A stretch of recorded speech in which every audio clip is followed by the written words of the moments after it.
Hi, everybody, and welcome to a belated Friday edition of Moohead Radio. Sorry about the false start. We were trying to get onto Zoom, and for some reason it wasn't connecting to YouTube, and it was requesting that I, move up to Zoom 5.0, and I don't know what the hell that's all about. And whatever reason, it wasn't connecting to my YouTube channel. So, screw that. We just come back here, and my apologies. I wanted to do a test for Rick, but I haven't seen Rick around either, so maybe I got Rick rolled. You never know. We do have things to talk about today, which, I'm not going to tell you that any of it's particularly interesting, but I will say that we do have things that we can talk about. The most recent thing that has started up here, and I want to make sure that that I have dun, dun, dun, dun, dun, dun. I'm just making sure that we're up and running and all of that happy hoopla. And we'll talk about the NBA draft lottery in a little bit. What the Timberwolves? What do I want to talk about that for? I mean, they're just going to fuck it up again. Get another Andrew Wiggins, the second, third, fourth, fifth, sixth, and then have to get rid of him because he's not any good. There is no saving the low-level teams. Like the Cavaliers are going to get something for the number 5 pick. Here's the number 5 pick. Right there's my number 5 pick. Right up the nose. Yep. The Indians have won a number of games in a row. And, the thing that goes along with this at the same time is the notion that the Pittsburgh Pirates are the worst baseball team I've seen in ages. I mean, we're talking absolutely horrible. This team is like a AAA team. They're awful. And, I don't know what to tell you except watching these games. The only team that could score less than the Indians, the Pittsburgh Pirates. They were very dull games, and I'd like to tell you our pitching's really good. It is good. I mean, I'm really thrilled with the Indians pitching. The Indians can't hit. The Pirates don't have any pitching, and we still couldn't hit. But the Pirates were absolutely, positively inept, and I mean, and desperate. I mean, in this last game with Bieber didn't even have his best stuff. He really didn't. I see Tony got pissed off and left because I wasn't going to talk about the Timberwolves. No, he probably just lost his connection. Or somebody at work said, "Would you get to work, please?" All right. But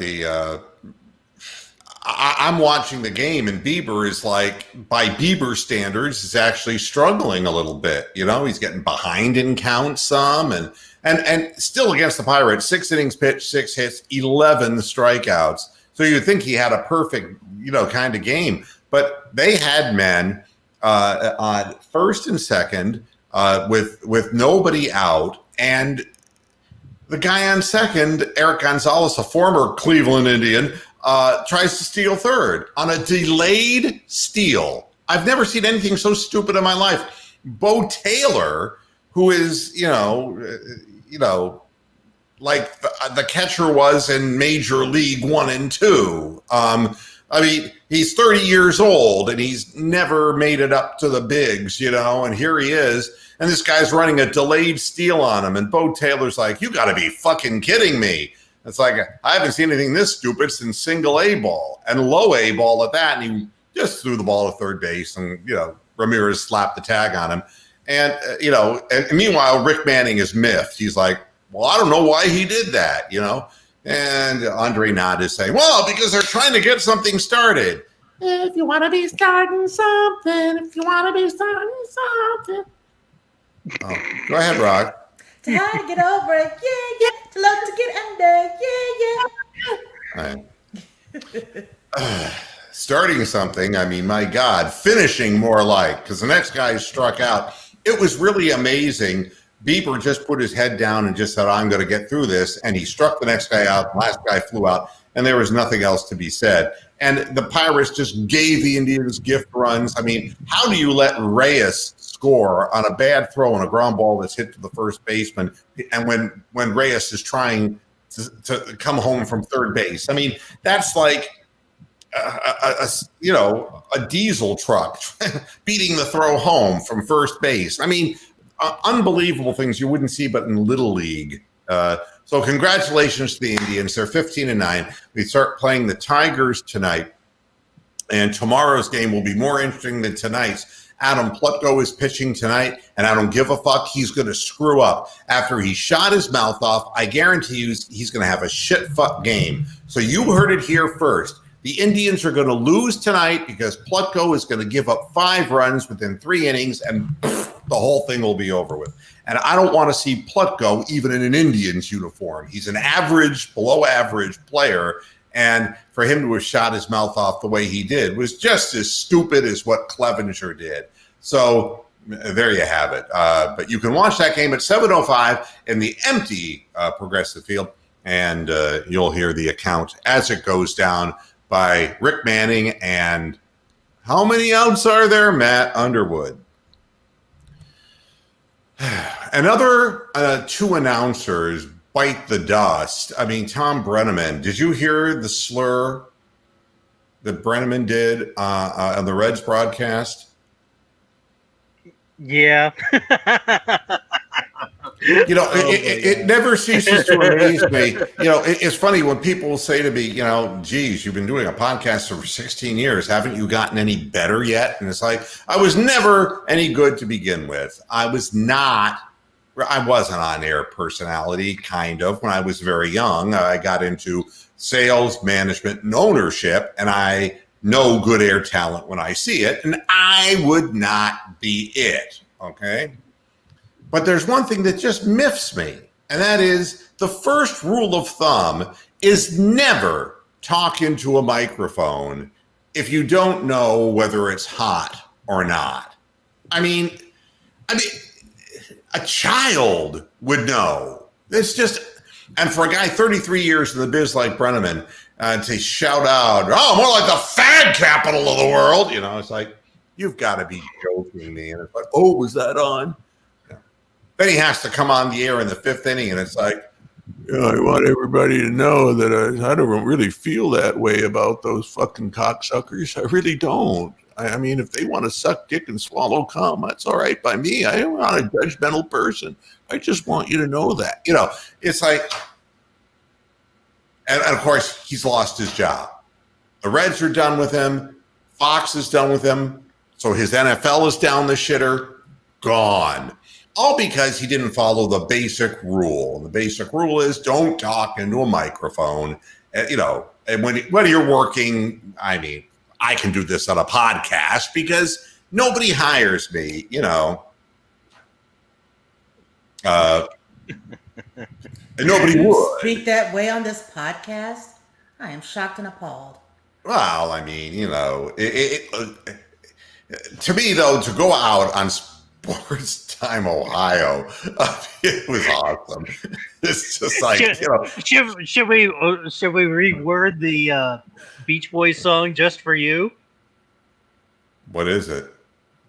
Going to Fag City and it's roads of. Yeah. The only thing I could think of is he was talking about the San Francisco Giants. It's the only thing, and he got caught in the middle of a conversation, and the mic went on, and whoop, that was the end of his career. Well, now we have another situation. Mike Milbury on an NBC SN broadcast of the NHL made a comment that was looked upon with not much enjoyment. They were talking about the NHL's playoff bubble during the broadcast, and here is what his partner, Brian Boucher, not Brian Boitano, that's a different one, but both ice-related sports. Bobby Boucher said, if you think about it, it's a terrific environment with regard to if you enjoy playing and enjoy being with your teammates for long periods of time. It's a perfect place. Milbury interjected, not even any woman here to disrupt your concentration. In a statement, the NHL called the comment insensitive and insulting and said it communicated its concern to NBC. In a statement released through NBC Sports, Milbury apologized. It was not my intention to disrespect anyone, Milbury said in the statement. I was trying to be irreverent and took it a step too far. It was a regrettable mistake that I take seriously to insinuate that women are only there to distract athletes by having sex with them. No, he didn't. I said that. But didn't a couple of NBA guys just get caught for sneaking their girlfriends into the fucking bubble? That I haven't heard about. And, Milbury's 68 years old, but he has been nailed for these insensitive comments before. I mean, just on the surface of this, Rox, I mean, do you think saying that is justification for him losing his job? No. I mean, you were saying that, and I was waiting for the offensive part to come. All right. Well, like the Ginsu knives, but wait, there's more. I was waiting, Here's his history. In 2012, he said that the Penguins coach Dan Bylsma should have taken off his skirt and gone over there in a fight during an in-game scuffle. In 2011, he referred to Canucks players Daniel and Henrik Sedin as Thelma and Louise. He made a bad comment about us, Sedin said at the time. I don't know how he looks at women, but I'd be pretty mad if I was a woman right now. So if you have that now, do you still think it's enough for him to lose his job? No. Come on. Right. Yeah. You got to be able to mock people. Come on. Yeah, but I mean, here's the thing. There are women who could kick men's ass, all right? I mean, the notion that, women are all soft. Let's put on a skirt and do this and put on a skirt and do that. I mean, this is not the time. It's not the time and place. And you can't sit there and say... No, he was saying that about men, though. Yeah, it's not understand fair that he was insulting men and their... in his mind... By calling them women. Yeah. That's what he was doing, yes. And it is demeaning. And it was meant to be demeaning. So in his mind, being a woman is lesser than being a man. And I don't think that that's necessarily true. I think that there are women who are softer than men and men who are softer than women. And I don't know. I wouldn't have thrown Robert Frost out into the middle of a hockey fight. But that's just me, okay? Sensibilities are very high right now. The sensitivities, I should say, are very high, as well as the sensibilities. And you can't complain that you lose your job over this when you do that in this climate. I mean, you can't interject that kind of crap. So he's done. They've said he's not going to be broadcasting. So, he's just going to have to, put on a skirt and go someplace else. 22 minutes past the hour of 6. I mean, but we're living in very, very interesting times. Everybody, including Governor Cuomo, so proud Fredo of what Senior. Yeah, I mean, what a great job the city of New York's doing, except the Mets-Yankees series is postponed due to the coronavirus. In addition to the Friday's opener, the entire Subway series has been called off due to positive tests for COVID-19. 2 members of the Mets organization, 1 player and 1 staff member, have tested positive. That's just enough to get it done. The Mets game against the Miami Marlins was also postponed. The Marlins said, "Are we ever going to play?" The Mets flew home Thursday night. They're in New York. The 2 who tested positive remained in Miami and were forced to wear skirts. The positive tests are the first confirmed within the Mets organization since the season began. The league has now postponed 36 games this year because of the positive tests, and encompassing the Mets, the Marlins, the Phillies, the Cardinals, and the Reds. So the Yankees themselves are doing good. 0 positive tests since opening day, but they've had their schedule interrupted twice. because other teams haven't been so successful. It's baseball. The Major League Baseball is saying that out of 12,485 samples, those are blood samples, I hope, collected over boy, that would be really sticky, wouldn't it? Over the past week from players and coaches returned positive COVID-19 results, which is only 0.05%.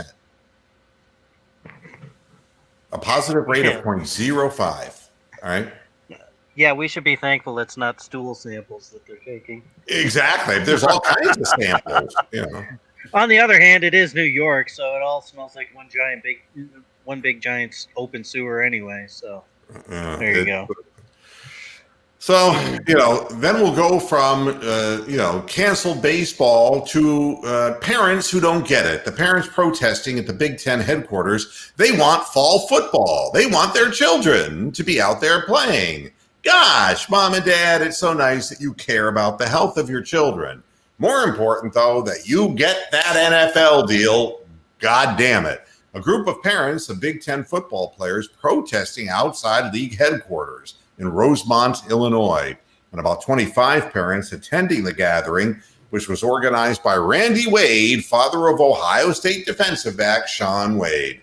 The group featured mostly parents from Ohio State and Iowa because those are two of the dumber states of the union, although Illinois and Wisconsin were also represented, which shouldn't surprise us either. One group wears cheese on their heads and the other burns their own cities down. Many parents wore their sons' jerseys and T-shirts with team logos saying, "Let them play," and "We want to play," and more hashtags. The Big Ten's doing all right. You may not like this. You may not agree with it. However, these kids have multi-million-dollar futures on the line for quite a few of them. So if they don't get to play, then they can't market what they do and add to their draft value. They can't get injured either. Their stock cannot go down by playing that next year. See, in a lot of these cases, players will rise and fall with the tide of their performance. But if you are really amongst the top players who are really expected to be high draft picks, this could actually work in your favor. 0% chance of injury because you're not going to play in the spring. Because if you get hurt in the spring, that's really going to, even if it's not a wipeout injury, that's going to lower your market value. So by not playing at all, if you stay in shape, if you're well regarded, then you have, if you're not as well regarded, you got to make your name the way everybody else does, which is by bench pressing 8,000 times or doing whatever they do at the combine. So yeah, but by the same token, the SEC is playing. So they're going to push these guys to later round picks who would be also in the first and second round. But the SEC, who are they going to play? Well, they're playing each other. Yeah, they're going to play themselves. And you know something? And they've got a 14-team league, so that's a hell of a lot of players. No closure to the season, though. There's no championship. There's nothing. Why? Why do it? Why risk it? The only reason is money, money, money, money, money. Don't let money fool you. Right? It's the only reason. Because there's no upside to any of this for the kids who would be playing. There's no upside at all. Not financially. Not the only financial interest being served to the universities. And Ames brings up a good point. They are going to be much better off living in a bubble than they are being stuck at home. Depends what's in the bubble. Ask Notre Dame and UNC. If you're not able to trust Mike Clevenger to get on a team plane who's 27 years old, are you going to trust 18, 19-year-old kids?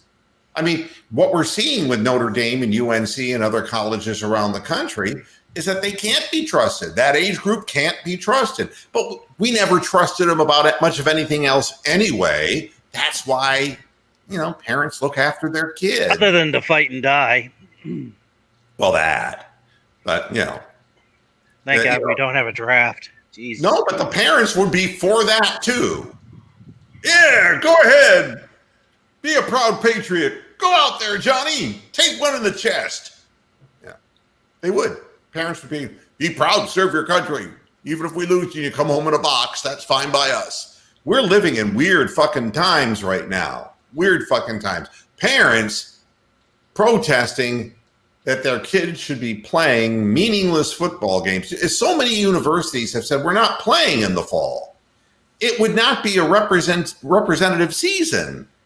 I mean, it's bad enough that baseball's only 60 games, but they're at least playing other major league teams. I mean, if you have to just kind of cough and spit up who your opponents are, it's not even representative of anything. It's not, doesn't make a whole lot of sense to me, but I guess we've. Going back to baseball for a second, they are going to be feasting on Detroit and Kansas City. Well, Detroit just got shellacked the other night by the White Sox, but I'm telling you, Plutko is going to suck a big dick. I'm sorry. I'm sorry. The NHL has just fired me because you can't say that. But no, Plutko is donkey dick. He's old-time hockey? But there is karma. There is karma. And shooting your mouth off like that is a surefire way. And if you don't believe me, ask Baker Mayfield. You shoot your mouth off, and then last year happens, right? That's the way it goes down. So I'm sure Plutko's going to get knocked around tonight, and I'll be laughing when it happens. Here's one that I've been saying all along. And, do you believe, I'm going to ask Rox, because, I know that you have a religious background.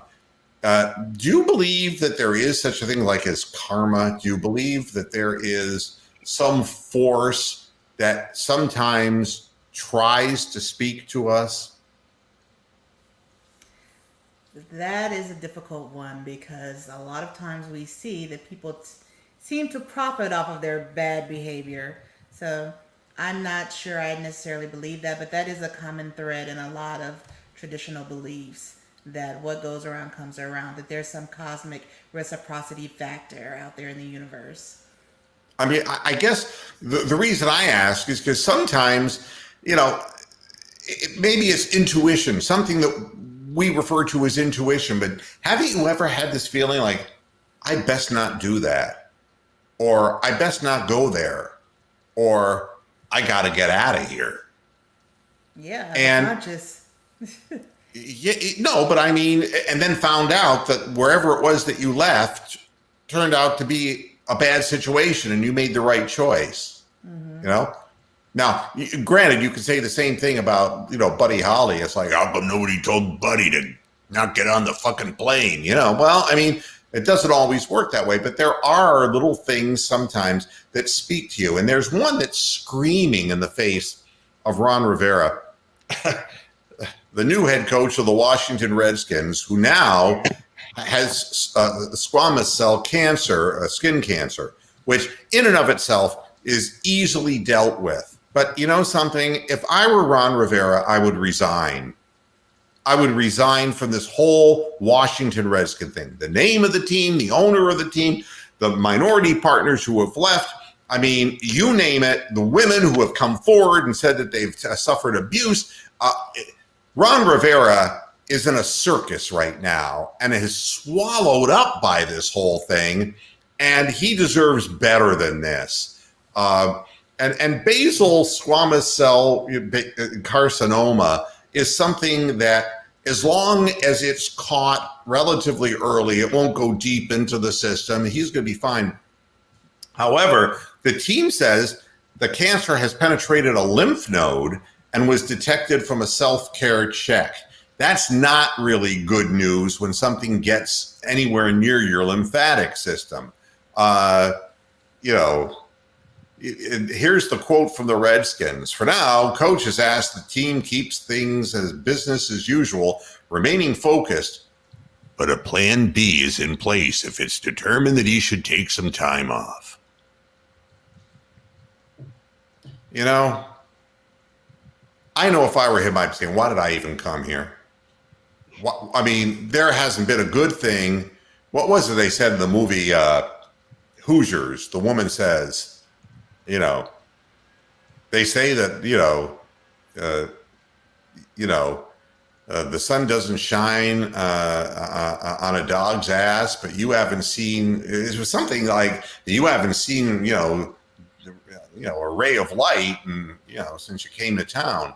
This guy hasn't seen a ray of light since he got into Washington. It's like, oh, congratulations, you lost your job and you're gone in Carolina. And,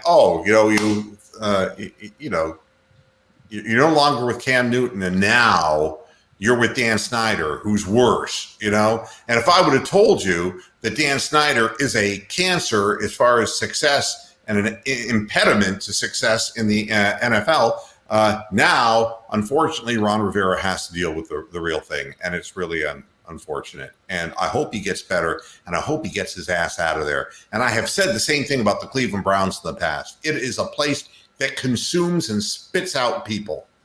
No coach survives. And if you do survive, like Pat Shurmur, you don't survive anyway, because it leaves you totally scarred for life.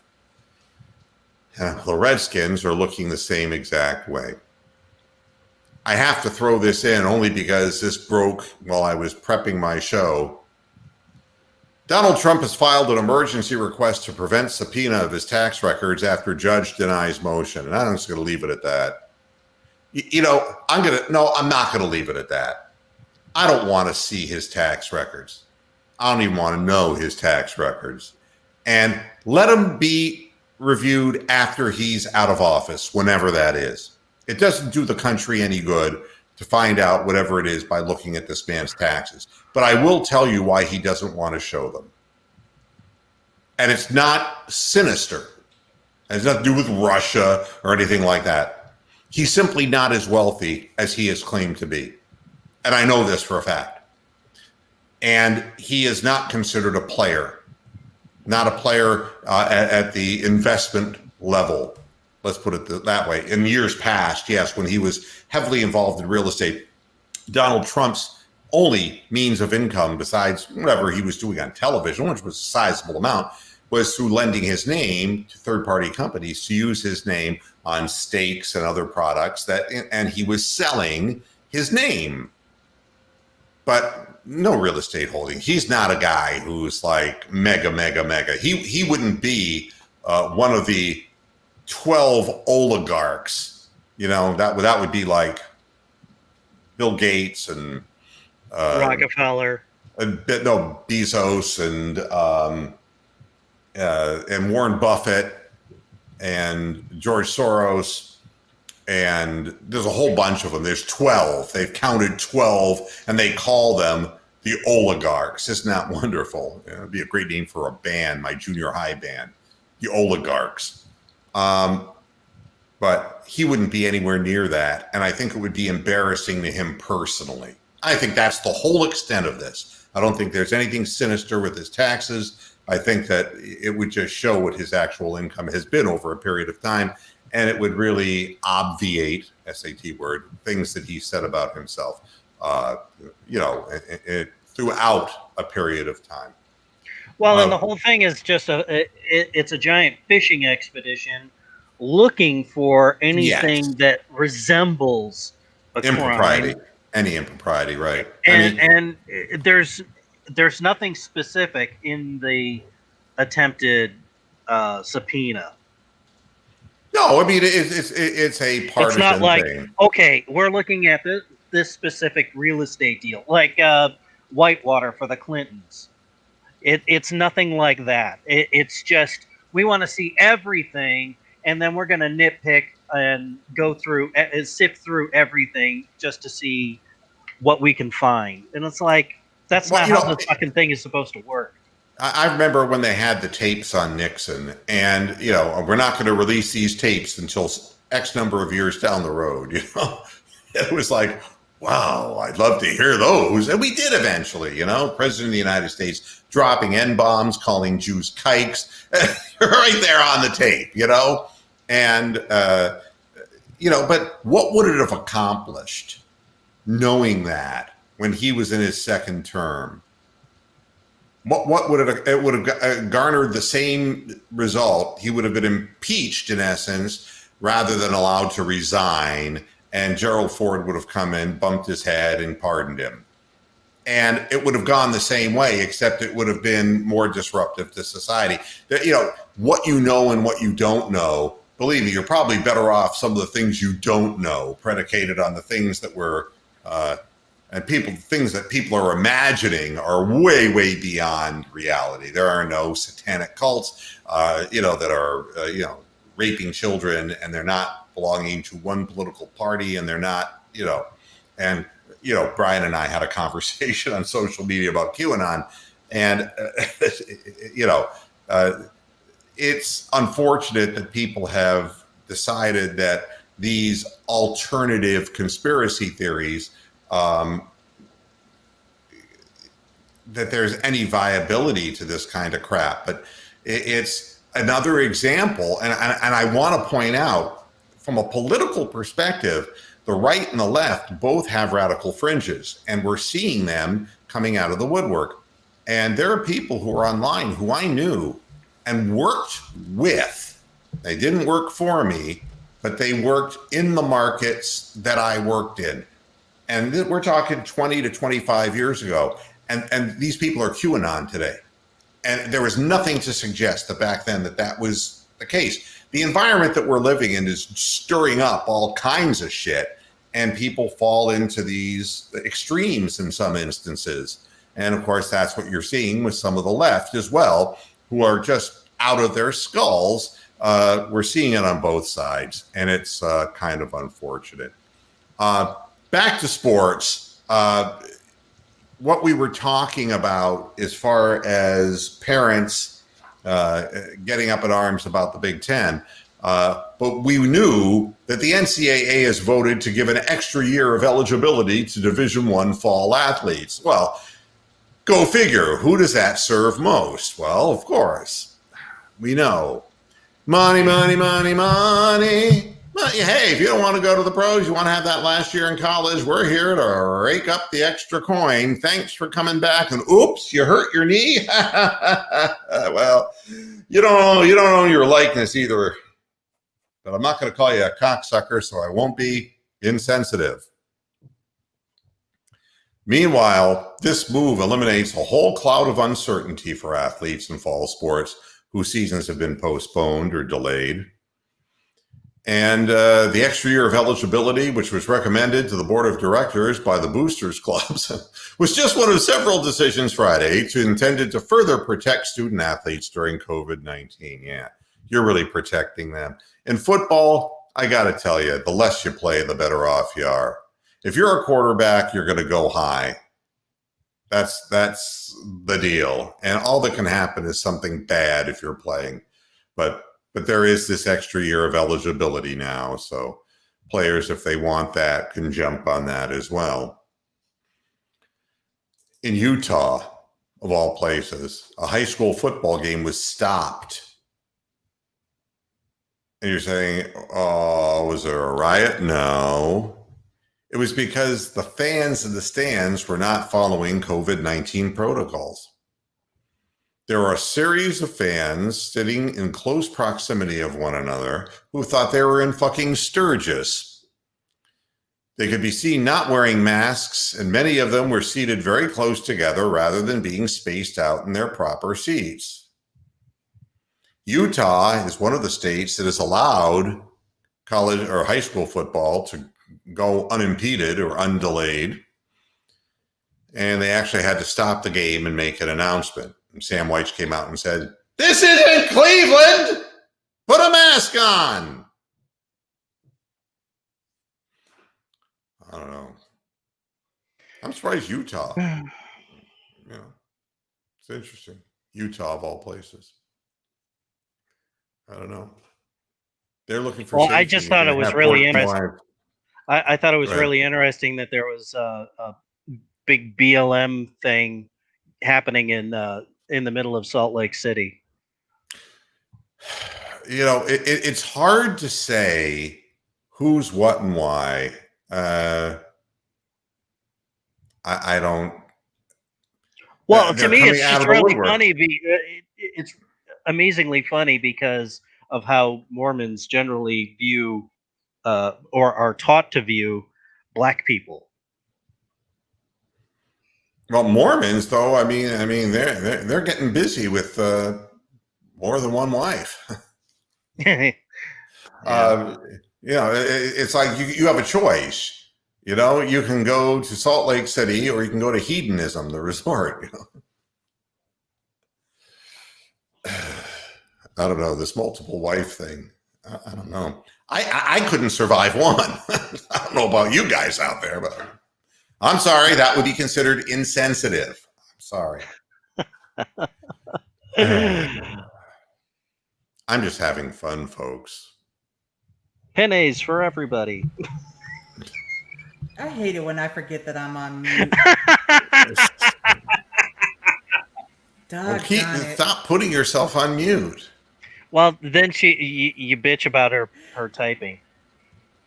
No, she can type.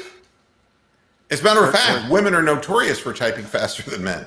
I'm not stereotyping, am I? I'm sorry. I'm sorry. I could be fired for saying that. Yeah, my sister can type 4 times faster than I can. So there you go. Oh, and by the way, Steve Bannon has said that he and Trump still regularly talk. The problem is, it's an imaginary Donald Trump voice in his head. Steve Bannon is. No, it's somebody at the White House with a Donald Trump pull down. They just keep pulling the string on speakerphone, and he can't tell the difference. You bring up a great job, Steve. what a marketing idea! You pull the string, and it's like, this is the worst bedroom that I think has ever been seen. I had an Ernie doll like that. Oh, I never had any dolls. That's really. You're wearing a skirt? What's the matter with you? 46 minutes past the hour of 6 o'clock. Well, I also had a Grover Muppet and Rolf and oh, fuck, I can't remember the other one. Alf? No, that was a Ralph Malph doll. Alf came later. Oh, I thought it was was in the Ralph late Malph 80s. from Happy Days. It's like, I still got Ralph. it. Yeah. No, Rolf, the dog that played the piano. Oh, I remember him.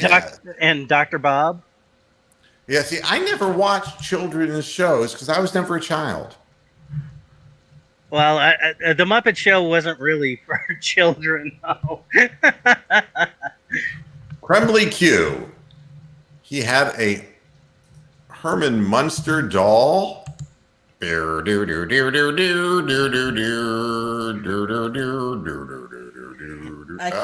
know that Link Ray did that song? Characters that I have.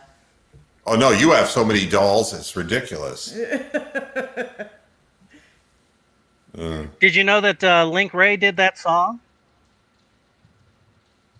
Oh, they did the Munsters theme? Yeah. Not the original version.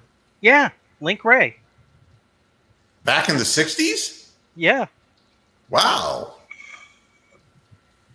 Yeah, Link Ray and the Raymen. How many of the actors can you actually name who were in the Munsters? That's scary. One. Go ahead. Fred Gwynn. Fred Gwynn, that's right. That's Herman Munster. Who is his wife? Oh, shit. I just watched a video about her. Damn it. Yvonne DiCarlo. And I'm doing this just by memory. How about Butch? Butch was the little kid. Right. And his last name was Patrick, was it not? Yeah. You can look, I believe. And he used to do a weekend or a Saturday night horror movie show based out of Prescott. Oh, wow. Here locally. Yeah. And then there's the grandpa. Yeah. Al Lewis. Al Lewis, good. Who actually ran for Congress, and people were having him. He was trying to get people to sign his petition He was signing more autographs than people were signing his petition. Yeah, And I remember when they Q ran says him Yvonne from. DiCarlo. Say what? Crimbley Q says Yvonne DiCarlo. That's right. I already said that. Oh, okay. Hello, Well, hello. did you say that? I did. I said that. Okay. But Now, Yvonne there were DiCarlo was an two. old actress. Yeah. Now there were two different Marilyns. Oh. I don't know. I didn't know if you Was knew her that, last name but- Church? One. I think one Crembley? of them was. Crembley was the original one. Was her last name Church? That might have been the I'm- second one. I'm trying to remember only visually by the intro of the show, so it's very difficult for me to put. You know, I never noticed there were two different Marilyns. well, I never watched the show long enough to know. I mean, quite honestly, Well, the Munsters was on Nickelodeon. They would replay all of the old shows. oh, I suppose everything's old and it's new again. You know, it's like the Addams Family. How many of the actors could you name in the Addams Family? Let's go. Cooper was Uncle Fester. Jackie Coogan. Or Coogan. Yeah, he was a child star in Hollywood. Go ahead.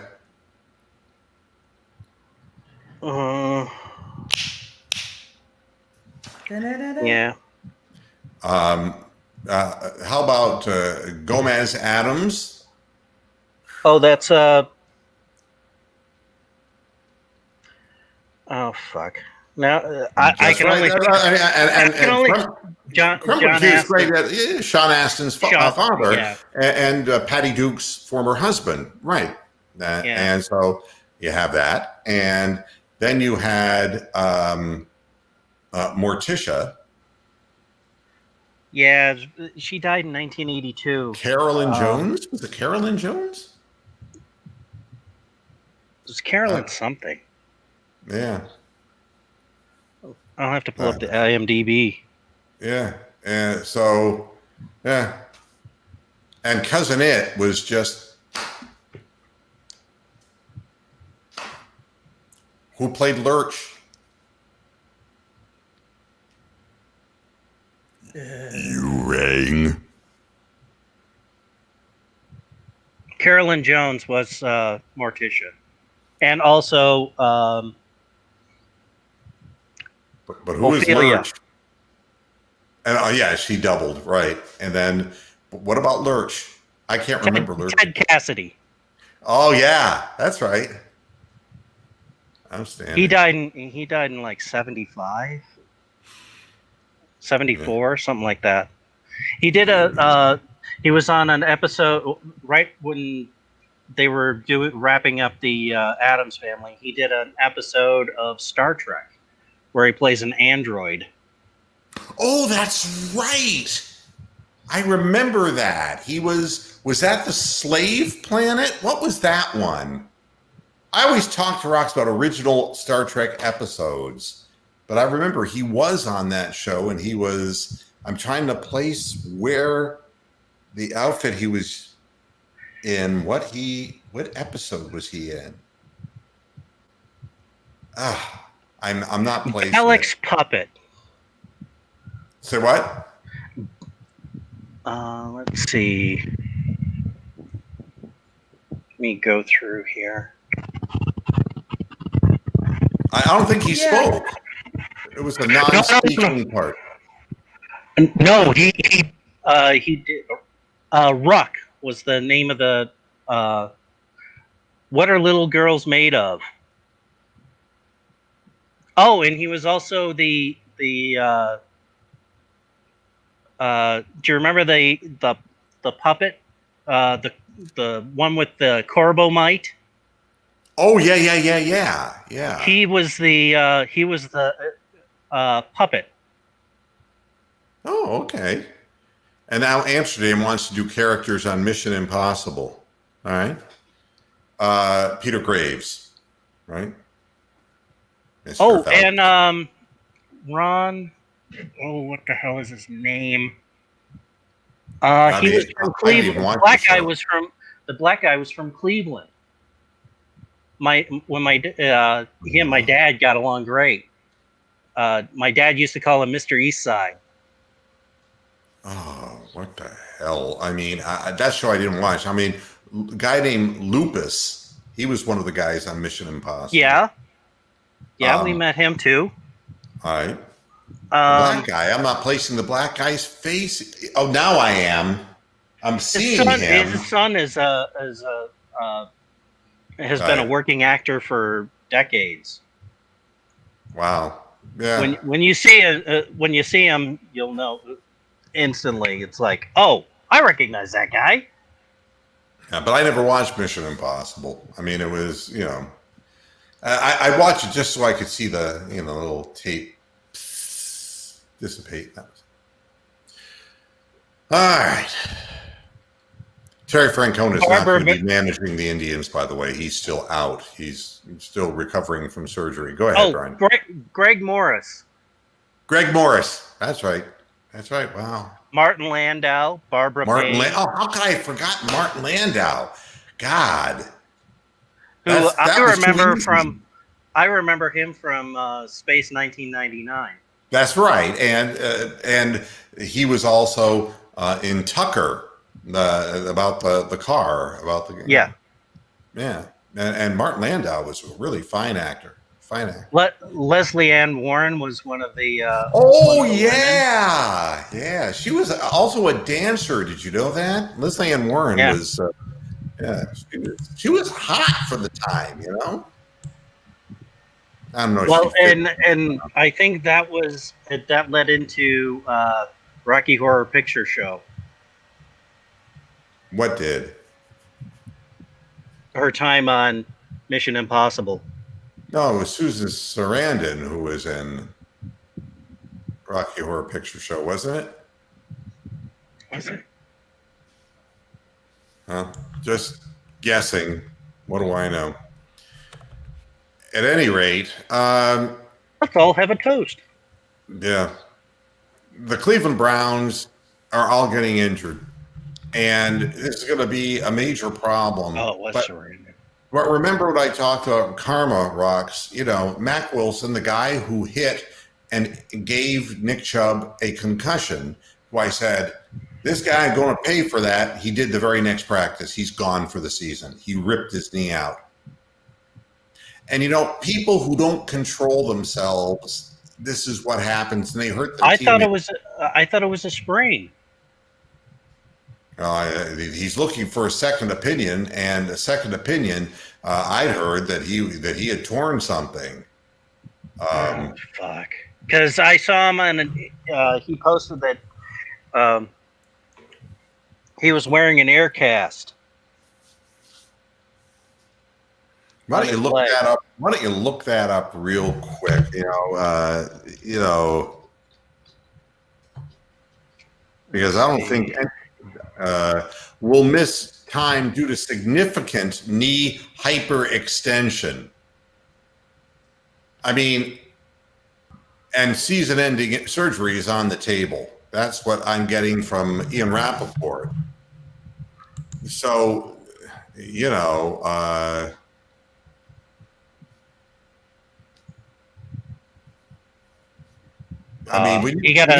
a tweet from Jalen Hurts. Yeah, everybody heard something. Yeah, the hyperextension of a knee is not something you're going to come back on in any amount of time, and the odds of there not being other ramifications of that, and when they say a significant hyperextension and that season-ending surgery is on the table, well, then there's structural damage in his knee. And that was my understanding. So, the Browns are losing not just players, but important frontline players before, things even get rolling. And the sad part of it is it's happening all over the league, but the Browns are getting the worst of it, which is usually the case. When you can't get off the schneid. And the Browns have been on the schneid since 1999. And what could be worse than the Philadelphia 76ers, who were down 2-0 to the Boston Celtics, and the whole Ben Simmons thing. I mean, I cannot imagine. He made one 3-point shot, and the coach, Brian Brown, who I can't imagine is still the coach of this team, said, now that's what I want to see. I want to see more threes from him. And he proceeded for the rest of this little shortened season to take 3 more the whole season. And nobody listens to this coach. He's going to get fired at the end of the year. They're going to have to break up the team that was the process. Embiid gave up in the last game. I don't know if you watched it. It was pathetic. They were down by like 10 points, I want to say, in the third quarter. And he was posting up, and the guy who threw the ball into him threw this horrible, horrible pass. And it was stolen. They ran it out the other end for a score. And on the other end, the guy drove right around Embiid, and he just raised his hands up and didn't even try to cover him. It's all over for the 76ers. The Celtics are up early, 17-10, but it's all done for that organization. You can just shoot them to shit. They never amounted to anything. And this is what I mean when I say it's hard to get off the schneid. When you're a second-tier, third-tier organization, it's really difficult. So, and that's true of the Browns, it's true of the 76ers, it's true of the Redskins. And and the Pittsburgh Pirates, who haven't been seen since Willie Stargell put some chicken on the hill. I mean, the Pirates have been a non-entity in Major League Baseball. And it's an embarrassment. The product that they're putting out on the field shouldn't even be allowed. It's that bad. Here's the funny thing about the Pirates. In the late 80s, early 90s, they had Bobby Bonilla, they had Gary Sheffield, and Barry Bonds, all on the same team, and they still couldn't win anything. Yeah, I mean, it just goes that way. And, there are a number of teams in baseball that are like this. And it's, the Indians are not one of them. The Indians actually have made it into one-game playoffs in the recent past. They just don't have any hitting. They don't have any offense. They're one and done. If they get to the wild card game, they're one and done and out. But the Indians have had winning records. There are teams that don't even come close to winning records year after year, like the Marlins. And, the fans of Miami cheered coronavirus on to see if they could kill the rest of the Marlins season. They're really, Dave Parker and Kent Tekulve, very good Kremley Q. We're getting all the, and then Mr. Acid, Doc Ellis. We can't forget him. He's the guy who threw a no-hitter on acid. He said the strike zone looked like, this big. What a guy Doc Ellis was, the late Doc Ellis. Well, that's all I have to say today. I want to apologize to all the viewers. We were going to go on Zoom. It didn't take off. It didn't connect to YouTube. I'm going to find out why not. I'm going to update to the 5.0 and see if that helps at all. But if not, we'll be right back again here like we always are on Mondays to talk more about things that are going on in the world of sports. Thanks a lot for tuning in, and I hope you have a very pleasant weekend. And until next time, hasta la vista, Pastor Heads. Good night.